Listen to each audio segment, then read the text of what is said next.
नमस्कार दोस्तों, जय हिंद। आज आप लोगों को हम ज्योग्राफी के बारे में कुछ महत्वपूर्ण बातें बताएंगे कि जिसे द्वीप किसे बोलते हैं, प्रायद्वीप किसे बोलते हैं, डेल्टा किसे बोलते हैं। आप लोगों को पढ़ने में मज़ा आएगा, तो बने रहिए मेरे साथ। देखिए, द्वीप किसे बोलते हैं, द्वीप के बारे में समझिए। द्वीप बोलते किसे हैं? तो द्वीप किसे बोलते हैं कि मान लीजिए कि ये जिसके चारों ओर पानी हो, यानी कि इसके चारों ओर क्या है, पानी है, चारों ओर पानी हो, अब बीच में कोई स्थल निकल गया हो, ठीक है, उसे क्या बोलते हैं हम लोग? द्वीप बोलते हैं।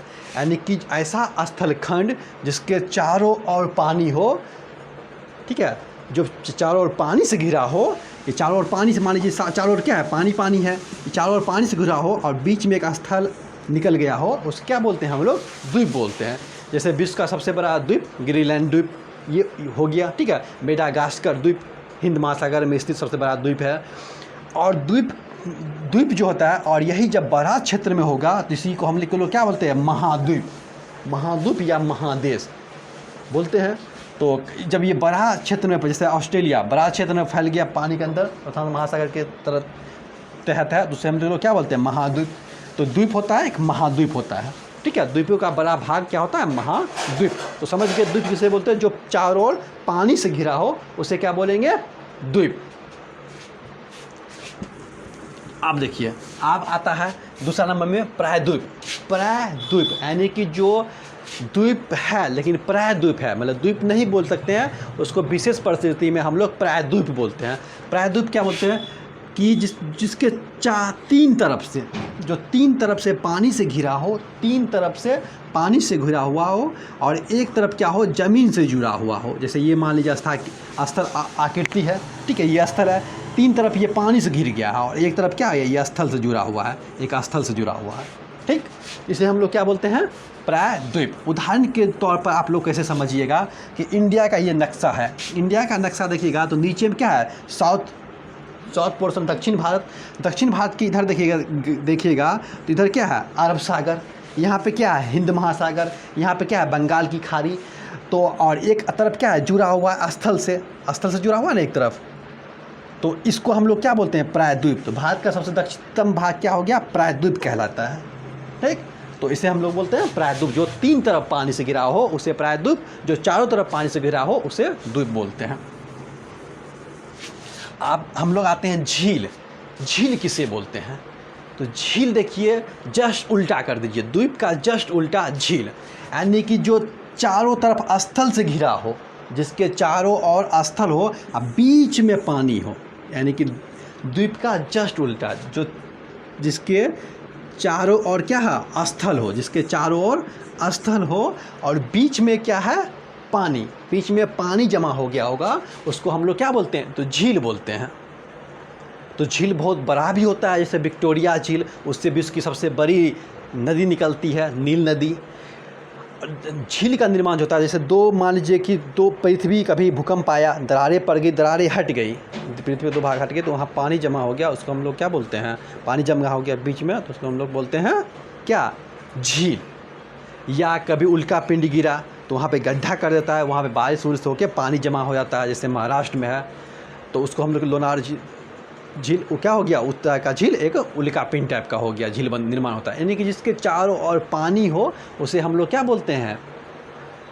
जिसके चारों ओर आकृति हो, बीच में पानी, उसको हम लोग क्या बोलते हैं? झील बोलते हैं।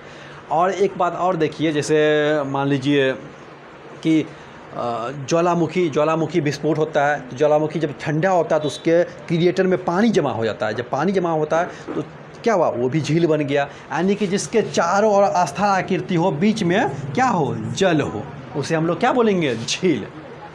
समझ गए झील? आप देखिए, बहुत छोटा वीडियो है, समझिए, बड़ा मज़ा आएगा पढ़ने में। झरना किसे बोलते हैं?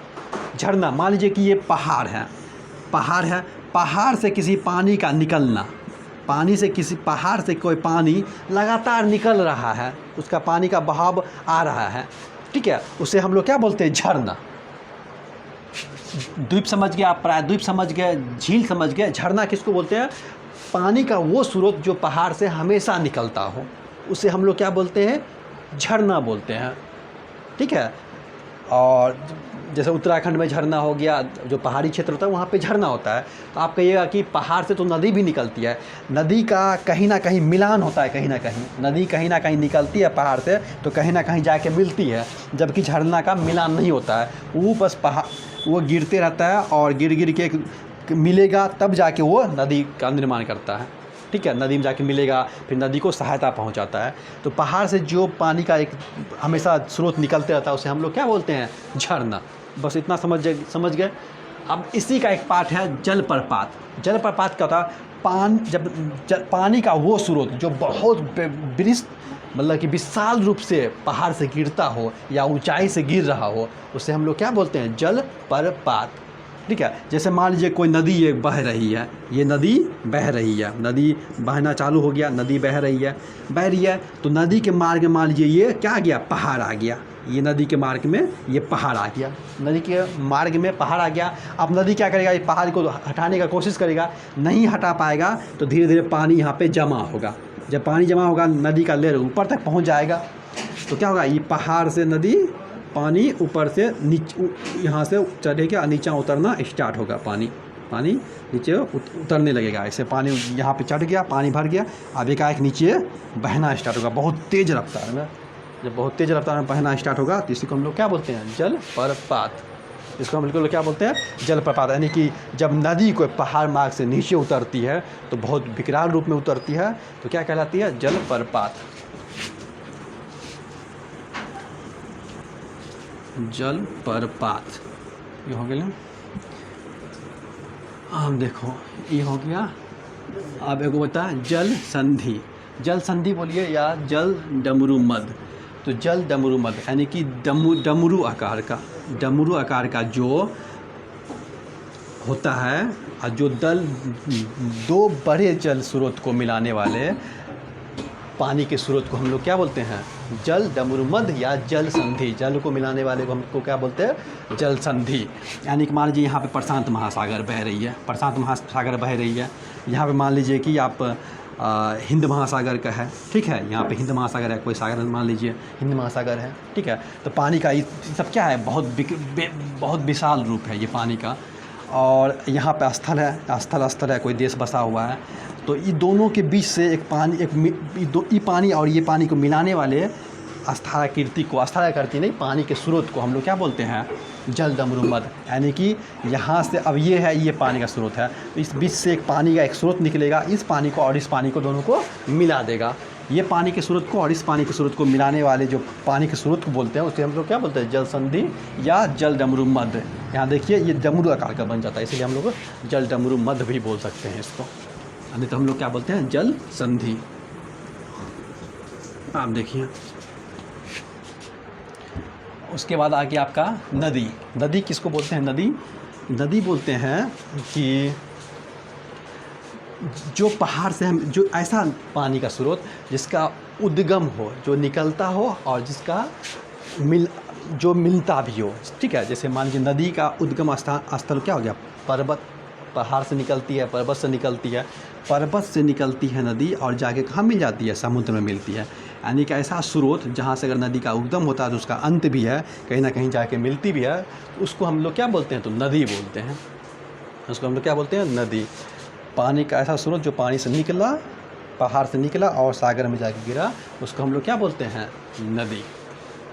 समझ गए। जैसे गंगा निकलती है गंगोत्री से और जाके मिलती है बंगाल की खाड़ी में, जाके गिर जाती है, तो उसको हम लोग क्या बोलते हैं, नदी बोलते हैं। यानी कि जिसका उद्गम हो और जिसका मिलान भी सुनिश्चित हो, उसे हम लोग क्या बोलते हैं, नदी। अब आइए सागर किसको बोलते हैं, तो सागर को आप लोग समुद्र भी कह सकते हैं, सागर को हम लोग समुद्र भी कह सकते हैं। ठीक है, तो सागर क्या हुआ, सागर पानी का बहुत बड़ा स्रोत हो गया, लेकिन कहीं ना कहीं आंशिक रूप से वो ज़मीन से भी जुड़ा रहता है, तो उसे हम लोग क्या बोलते हैं, सागर। ठीक है, जैसे भारत का ये प्रायद्वीप हो गया दक्षिणी भारत, तो यहाँ पे अरब सागर है, तो ये क्या है, यहाँ पे अरब सागर है, पूरा पानी है पूरा। तो एक ना एक इसका पोर्शन तो लग रहा है ना, स्थल से है, आंशिक रूप से है, जबकि बेहद पानी से लग रहा है। अधिकांश इसका सीमा किससे लग रहा है? पानी से। कहीं ना कहीं हिंद महासागर में मिल जा रहा, कभी प्रशांत महासागर या अंटार्कटिक महासागर में मिल जा रहा, ठीक है। लेकिन एक कुछ ना कुछ आंशिक रूप से ये ज़मीन को भी टच कर रहा है, उसको हम लोग क्या बोलते हैं? सागर बोलते हैं। तो सागर को ही हम लोग समुंदर भी बोलते हैं, और पानी का बहुत विशाल स्रोत है, और इसका आंशिक भाग कहीं ना कहीं जल से जुड़ा होता है। जल से नहीं, स्थल से जुड़ा होता है, उसे हम लोग क्या बोलते हैं? सागर। आप देखिए, अब होता है महासागर। महासागर क्या होता है? तो सागर से भी बड़ा पानी का स्रोत, यानी कि जैसे आप लोग सुने होंगे कि दुनिया का 71 भाग कौन ले रखा है? महासागर। तो सागर, महासागर, तो महासागर का महासागर हो गया। इसको हम लोग समंदर बोलते हैं, उसको समुद्र बोलते हैं, इसको समंदर बोलते हैं। हो गया समंदर, और समंदर बोलते हैं इसको। ये पानी का बहुत खुला स्वरूप है, ठीक है। जो सारे सागर मिलके क्या बोलते हैं? महासागर बनाते हैं। ये स्थल से मिला भी रह सकता है, नहीं मिला रह सकता है, ठीक है। और 5 महासागर, बड़े महासागर हैं, आपको जानते हो कि प्रशांत महासागर, हिंद महासागर, अंटार्कटिक महासागर, आर्कटिक सागर, महासागर भी बोल सकते हैं, या अंटार्कटिका महासागर, और उसको द्वीप भी बोलते हैं। पानी क्योंकि वो बर्फ़ का एक द्वीप भी है। इस तरह से संसार में 5 महासागर हैं। तो ये महासागर बोलते हैं, जो पानी का बेहद स्वरूप है, और सारे समुद्र, पानी, नदी सब लास्ट का उसका अंतिम कहाँ होगा? तो महासागर में ही जाके मिलेगा। जैसे आत्मा का परमात्मा मिलन, वैसे नदी, समुद्र, चीज़ जितना भी पानी का अंतिम मिलन होगा भी तो महासागर में जाके होगा। आप देखिए, डेल्टा। डेल्टा किसे बोलते हैं? डेल्टा हो गया,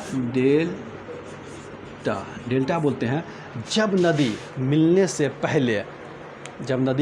पहले अपने टुकड़ों में बट जाती है, उसका अपना प्रभाव तंत्र बना लेती है बहुत सारे, उसको हम लोग क्या बोलते हैं? डेल्टा। सपोज डैट ये नदी आ रही है, गंगा नदी आ रही है, क्या?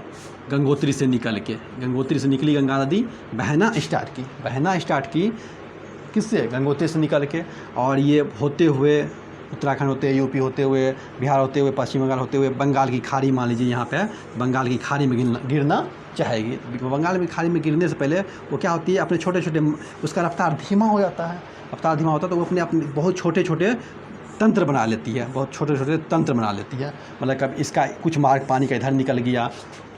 देखिए ऐसे समझिए, जैसे मिलने से पहले क्या होता है? जैसे आ रहा है, इसका प्रभाव कम हो गया तो कभी इधर निकल गया, कोई स्रोत यहाँ निकल गया, कोई स्रोत यहाँ निकल गया, कोई स्रोत यहाँ निकल गया, और ये बंगाल की खाड़ी हो गई। तो ये स्रोत भी आके यहाँ मिलेगा, ये भी यहाँ मिलेगा, ये भी यहाँ मिलेगा, ये भी यहाँ मिलेगा। लेकिन ये जो पोर्शन जो होती है, इसको हम लोग इसको क्या बोलते हैं? डेल्टा। ये पोर्शन जो मट्टी का जो नदी अपने द्वारा लाए गए अवसाद को जो जमा कर देती है, यहाँ पे जमा करेगी, यहाँ जमा करेगी, तो हम लोग किसको क्या बोलते हैं? डेल्टा। जैसे भारत का सबसे बड़ा डेल्टा क्या है ना? सुंदरबन डेल्टा, ठीक है, जो कि पश्चिमी बंगाल और बांग्लादेश दोनों इलाकों में है। तो नदी द्वारा बनाए गए, ब्रह्मपुत्र और गंगा के द्वारा बनाया गया है, ठीक है। तो इस तरह से नदी अपनी रफ्तार जब उसकी धीमी होती है तो बहुत सारे उसका प्रभाव तंत्र बन जाता है, जिसको हम लोग क्या बोलते हैं? डेल्टा बोलते हैं। तो ये भाग सब क्या कहलाएगा? डेल्टा कहलाएगा। समझ गए? तो डेल्टा बना के और तब धीरे धीरे जाके अपना मिल लेगी बंगाल की खाड़ी में, मतलब मिलने से पहले कई टुकड़ों में बट जाता है और अपने द्वारा बनाए गए अवसाद को वहाँ जमा कर देता है, तो उसे हम लोग क्या बोलते हैं? डेल्टा। ये इलाका बहुत उपजाऊ होता है। आप देखिए, खाड़ी किसको बोलते हैं? खाड़ी, जैसे आप लोग सुने होंगे बंगाल की खाड़ी, मन्नार की खाड़ी, ठीक है। तो ये खाड़ी किसको बोलते हैं? खाड़ी का अर्थ समझिए, तो इसको प्रायद्वीप का जस्ट उल्टा कर दीजिए। प्रायद्वीप में क्या था कि जो 3 तरफ पानी से घिरा हो और एक तरफ आस्था आकृति से जुड़ा हो। खाड़ी में क्या है? खाड़ी में जो कि 3 तरफ किससे? 3 तरफ आस्था आकृति से जुड़ा हो और एक तरफ पानी हो, उसे हम लोग क्या बोलते हैं? खाड़ी। जब देखिएगा भारत का नक्शा में एक तरफ से पश्चिमी बंगाल, फिर बांग्लादेश और इधर म्यांमार ऐसे घेरे हुए हैं, और बीच में क्या है, बंगाल की खाड़ी, और यहाँ पे हिंद महासागर है। तो तीन तरफ से इसको आस्थाकृति घेरे हुआ है, और एक तरफ ये जाके हिंद महासागर में जाके मिल लेता है, कौन, बंगाल की खाड़ी। तो तीन तरफ से आस्थाकृति इसको जोड़ा है, तो इसको हम लोग क्या बोलते हैं, खाड़ी। प्रायद्वीप में क्या था कि जो तीन तरफ जल से घिरा हो, और इसमें क्या है, खाड़ी में जो तीन तरफ आस्था आकृति से जुड़ा हो, ठीक है। द्वीप में क्या हो, जिसके चारों ओर पानी से घिरा हो। झील में क्या है, जो चारों ओर जमीन से घिरा हो। जैसे उल्टा है, ये आप समझ गए होंगे। दूसरा हम आपको बताते हैं कि मैदान किसको बोलते हैं, पठार किसको बोलते हैं, पर्वत किसको बोलते हैं। तो सीधा सिंपल सा समझिएगा, जिसका पिक हो यानी कि चोटी, ठीक है, और उसकी कुछ ना कुछ 5,000 मीटर से ज़्यादा कम से कम हाइट हो, उसको हम लोग क्या बोलते हैं, पर्वत बोलते हैं, ठीक है। जिसका पिक हो और जिसका ऊंचाई कम से कम 5,000 से ज़्यादा हो, उसको हम लोग क्या बोलते हैं, पर्वत, ठीक है। उसको हम लोग पर्वत बोलते हैं। जैसे हिमालय पर्वत, ठीक है, तो इस सब का पिक है। तो हिमालय पर्वत का ही ना एक सबसे बड़ा भाग को हम लोग बोलते हैं, जो नेपाल में थी, माउंट एवरेस्ट, जो विश्व की सबसे ऊंची चोटी है। ऊंचाई कितनी है, 8,850 मीटर, जिसको नेपाल में क्या बोलते हैं, सागर माथा के नाम से जाना जाता है, और दुनिया उसको माउंट एवरेस्ट के नाम से जानती है। और इसी का अगर भाग को हम देखिए, इसी भाग को अगर हम ऐसे बना दें, पिक नहीं हो और ये समतल हो जाए, इस टाइप का समतल हो जाए, तो हम लोग इसको क्या बोलेंगे, पठार। अगर मान लीजिए इसका हाइट 6 किलोमीटर से ज़्यादा भी है, लेकिन इसका पिक नहीं है और ये ऐसे बराबर हो गया, इसको हम लोग क्या बोलते हैं, पठार। जैसे तिब्बत का पठार, ठीक है, हाइट है पर ऐसा पिक रहता तो पर्वत बन जाता, लेकिन इस टाइप से है, तो इसको हम लोग क्या बोलते हैं, पठार। जैसे पामीर का पठार, दुनिया का छत बोला जाता है उसको, ठीक है। तो ये समझ गए पठार। उसके बाद और जिसकी हाइट 5,000 से कम हो और जो इस टाइप से हो, उसको हम लोग क्या बोलते हैं, मैदान बोलते हैं। जहाँ पे हम लोग रहते हैं उसको क्या बोलते हैं, मैदान बोलते हैं। जिसकी हाइट कम हो और जो इस टाइप से हो, उसको हम लोग क्या बोलते हैं, मैदान। तो देखिए, पर्वत, पठार, मैदान।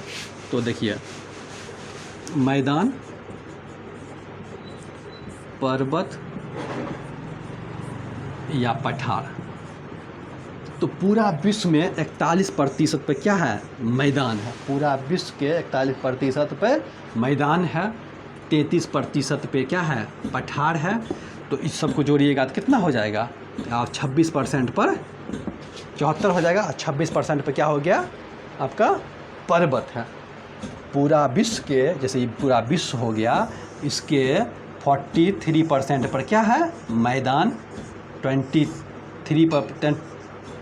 पे हो गया आपका परसेंट पर क्या, तो ये हो गया मैदान आपका, ये हो गया आपका पर्वत, और ये हो गया आपका पठार। 33% पर पठार हो गया पूरा विश्व के, विश्व हो गया पूरा।